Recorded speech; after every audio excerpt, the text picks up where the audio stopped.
Hi, welcome. Enjoy the content, subscribe, and turn on notifications. Bradley and Monica had been dragging a silent marriage. There were no fights, no admitted affairs, just a growing disconnection, as if they lived in parallel worlds within the same house. Annual trips were still an attempt to reconnect. Italy was next, a promise made at the end of the previous year.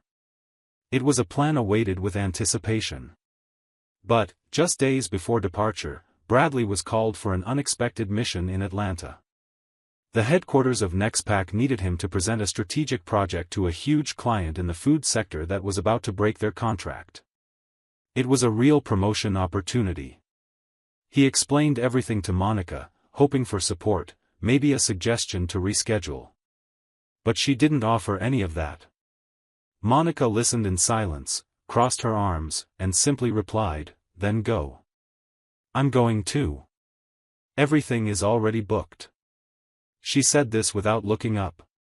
Bradley stood there, staring at the face of the woman he'd shared his life with for over 10 years, trying to understand if there was still anything left there. She left the room and went back to her phone, as if that conversation had ended even before it began. And maybe it really had. He flew to Atlanta the next morning, with his mind divided between responsibility and discomfort. His team waited for 3 intense days of meetings and presentations. The project he defended was a reformulation of packaging focused on sustainability and reducing logistical costs. If he convinced the executives, Nextpac would keep the multi-million-dollar contract with Foodstream, plus open doors in other divisions. Bradley gave it his all. Slept little, reviewed the data, anticipated questions, led with confidence. By the end of the second day, the director of Foodstream shook his hand and said, "That's it. We're keeping the partnership." That was a relief. He should have been happy. But when he returned to the hotel room, he sat on the edge of the bed and stared at his reflection in the mirror. The feeling of victory was cloudy. Something was missing to share it with. It was that same night that the photo arrived. A friend from the city, who was also traveling in Europe, sent it via cell phone. Monica sitting in an outdoor restaurant in Rome, drinking wine, laughing with a man with a short beard, wearing a social shirt. Eric. The same teacher from the school where she worked. The same one Bradley had caught having dubious conversations months earlier. She swore it was just friendship, that he was exaggerating. But that image left no room for doubt. The two were there, so comfortable, so close, that only someone wanting to be deceived would think it was innocent. Bradley looked at the screen for minutes. The noise of the air conditioner in the hotel was the only thing filling the room. He thought about calling, writing, confronting. But at the same time, he felt it wasn't worth it. In that moment, he understood something had been broken. And the saddest part was that it didn't catch him by surprise. He just confirmed what he had been ignoring for too long. He returned home 5 days later, after finalizing the report, presenting the results to the board, and receiving formal praise for the negotiation. His boss talked about a promotion. He thanked him, but kept the same tone, firm on the outside, broken inside. He came home with a suitcase in hand and a weight in his chest. Monica was there, on the couch. Her hair was tied back, her laptop on her lap, as if nothing had happened. She looked at him, smiled with her lips, and said only, "Hi, how was it there?" Bradley answered with a simple, "Good." No mention of the client, the achievement, the effort he put in. No questions about how Atlanta was. She didn't seem curious. Not guilty either. Just indifferent. She said the trip was great, that Rome was wonderful, that she needed it. She didn't mention Eric. Not even try to hide the coldness with which she described those days away. Bradley watched her while she spoke. Her voice seemed automatic. Like someone recounting something experienced with another person, but trying to pretend it was alone. He waited a bit. Thought if she would say anything else. But nothing came. She went back to her laptop. And in that gesture, so simple, Bradley understood that the end had already happened, and she hadn't noticed. What remained was the formality of two strangers sharing the same roof out of inertia. He went upstairs, took a shower, looked at his face in the mirror, and decided he would never again put his peace second for someone who didn't even show interest in his achievements. The betrayal wasn't just in the photo. It was in the absence of questions, in the lack of empathy, in the way she pretended everything was fine. The biggest pain wasn't the dinner in Rome. It was returning home with an exhausted soul and realizing that, for her, it didn't matter if he had come back or stayed there. When he came out of the bathroom, Bradley looked at his reflection for a few seconds and decided that silence couldn't continue. He walked down with firm steps and found Monica sitting on the couch, with her laptop on her lap. She looked at him quickly, then returned her eyes to the screen, as if nothing was off. "Why was Eric with you in Italy?"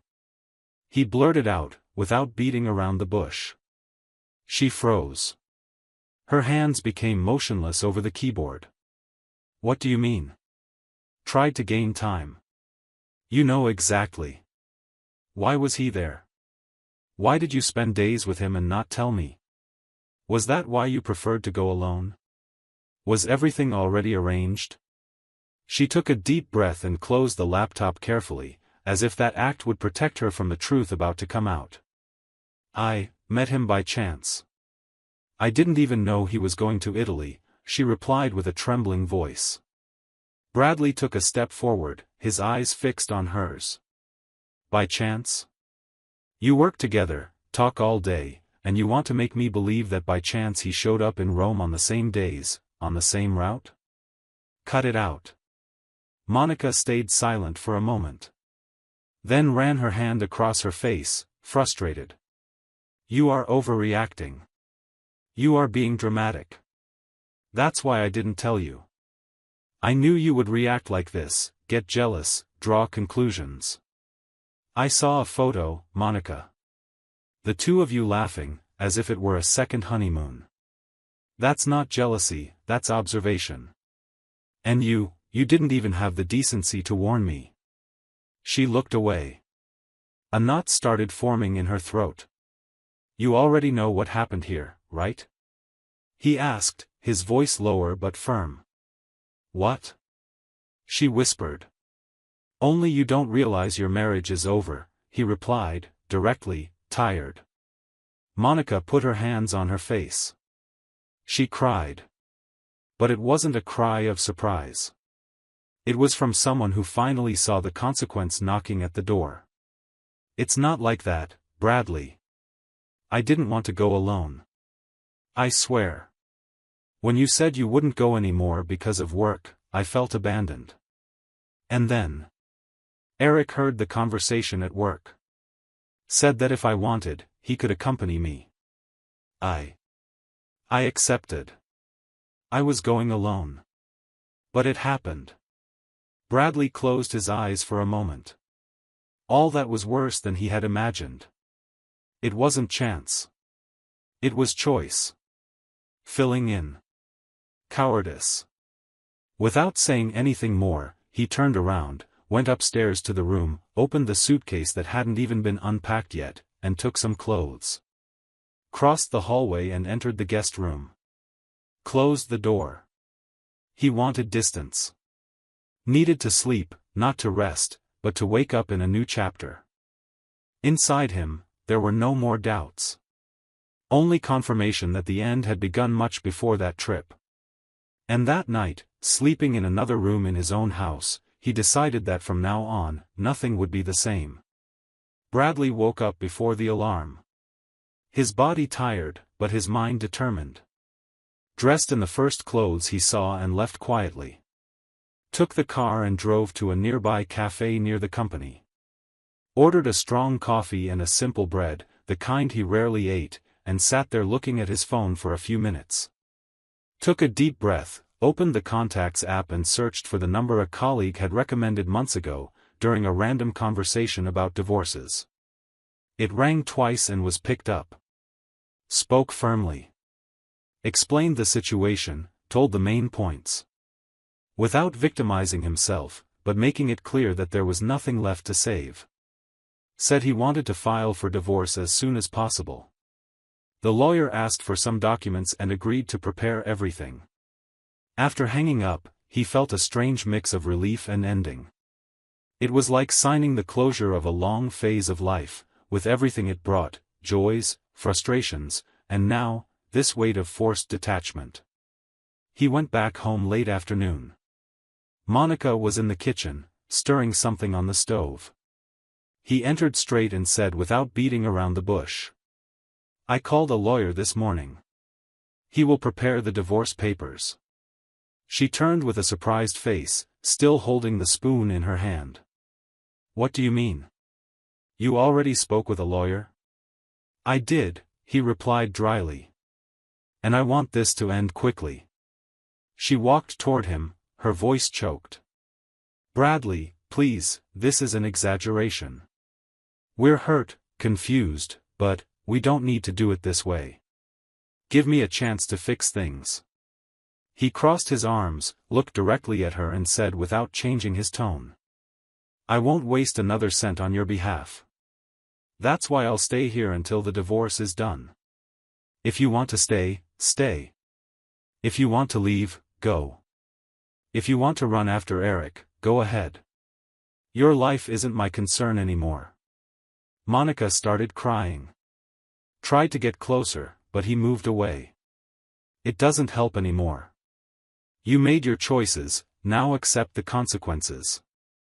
The following weeks were mechanical. Two strangers inside the same house. They spoke only what was necessary. Avoided eye contact. Slept in separate rooms, with closed doors and silences louder than any argument. The lawyer was quick. The process went smoothly, without judicial fights, without disputes over assets. They decided to sell the house. Divided the amount. He rented an apartment near the NextPack headquarters, practical and small. Monica, on the other hand, went back to her mother's house. Said she needed time, that she didn't know what to do with her life. He simply replied that he wished she found what she was searching for. In the same week he signed the divorce papers, Bradley received a call from the board. The manager position in the Munich branch was open. They trusted him, wanted him there. He answered in less than an hour. Accepted, sold the car, cancelled the lease of the recently rented apartment, and packed his bags. This time, he left without looking back.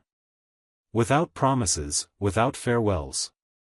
For the first time in years, he felt he was heading towards himself. Munich welcomed him with strangeness. Everything was different.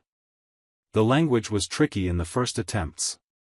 The supermarkets, the habits, the faces, everything seemed foreign, including himself. In the first days, he dove into work. Avoided the emptiness by taking care of spreadsheets, meetings, and tasks that made him forget. At night, he walked the streets in silence, listening to his own thoughts.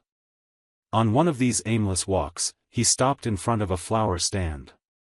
An elderly man with white hair was organizing the vases with patience. Bradley bought a small bouquet for the apartment. The man thanked him and started a conversation. His name was Dieter. He was 72 years old. Widowed for 2 decades. Spoke of his wife as if she were still around. Told stories with a sparkle in his eyes and said that true love survives absence. Bradley found himself going there almost every day. Not for the flowers, but for the conversations. For the effortless wisdom of that man who had already suffered, but didn't let himself harden. One day, Dieter said, "Starting over isn't forgetting, Bradley. It's choosing to live again." These words stayed with him. Months later, he met Abigail, his new assistant.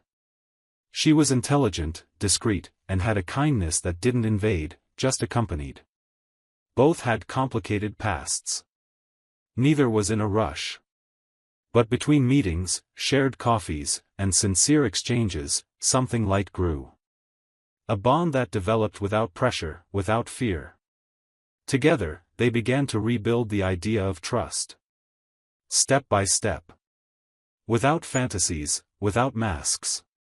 Just two people willing to discover if it was still possible to love after so much loss. Over time, Bradley began to feel part of Munich. He already knew the routes, the best cafes, and some neighbors greeted him by name. The connection with Abigail grew naturally. Nothing was forced. They shared small routines, a trip to the market, a relaxed dinner, a sincere conversation after a difficult day. They didn't speak of the past with resentment, only with the maturity of those who understood that life is made of cycles. And both, through different paths, were ready to build something clean, light, and genuine. Abigail got pregnant 2 years later. The news came on a common Sunday, with a test bought by chance, just to check. She trembled while telling him. Bradley, in silence, held her hand and smiled. He felt he was where he should be. The arrival of the twins changed everything. The apartment was replaced by a house in the outskirts of the city, with a small garden and colorful rooms. He reduced his workload to accompany the first months of his daughters. He began to admire the delicacy of Abigail as a mother, her patience during the nights, her attention to details. On weekends, he still visited Dieter. Brought the girls with him, and the old man smiled with his eyes always when he saw them. He said life was generous to those who didn't harden. And seeing Bradley there, with a family, after so much pain, was proof that love begins again when you stop looking for the old and embrace the new with open arms.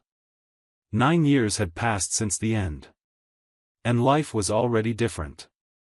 Nexpac, now under his leadership, decided to open the new global headquarters in Chicago. The proposal came as a direct invitation from the presidency. Bradley, now a director, would have total freedom to build the team and design the new strategic branch of the company. He and Abigail talked calmly. The girls were 6 years old. They discussed schools, adaptation, distance from the routine built. But at the end of the conversation, Abigail said, "If it's important to you, we'll do it." That was all he needed to hear. They returned to the United States in early spring. Bradley stepped onto American soil with a different posture. He wasn't the hurt man who had left the country years before. He was someone rebuilt, with scars healed, but still visible enough to remember where he came from. Chicago was busy, noisy, full of opportunities. He jumped into the new headquarters project with enthusiasm. Built the team carefully, relearned the American rhythm, reunited with old colleagues. Some were surprised by his presence. Others looked at him with admiration. Bradley had become a reference. One evening, after leaving the office, he decided to take a walk around the old neighborhood where he used to live with Monica. The area was different, but some details remained. The newspaper kiosk, the corner park, the Avenue Cafe. He passed in front of the old house. It was for sale. He stood there for a few seconds, observing. No feelings of pain. Just a distant memory, like an old photo kept in a drawer that's rarely opened. He felt proud of having had the courage to leave. Of not having persisted where there was no reciprocity. The following weekend, he took Abigail and the girls to see the new home. They walked along the lake, played in the park, had dinner in a small cozy restaurant. The girls laughed loudly. Abigail looked at him with a quiet affection, full of mutual gratitude. That night, while putting them to sleep, one of the girls asked, "Daddy, are you happy?" He smiled and answered firmly, "Yes. More than I ever imagined I would be." One day, while feeding the girls in the kitchen, he received a notification on his phone. It was an email from Monica. Simple. No drama. Said she was okay, that she followed his journey from afar and that, despite everything, she wished him well. Told him she had divorced Eric. Said she had mistaken need for love and spent a lot of time trying to forgive herself. She didn't ask to come back. Just thanked him for moving on. Bradley read everything in silence. Didn't reply. Not out of anger, but because there was nothing more to say. That belonged to another time. Life had taken turns. From the end of a marriage suffocated by silence, he built an entire family, full of truth. And learned that rebirth only blooms when you stop waiting for excuses and start offering yourself peace. Thank you for watching the video. If you enjoyed it, don't forget to subscribe to the channel and turn on notifications so you won't miss any updates. See you next time.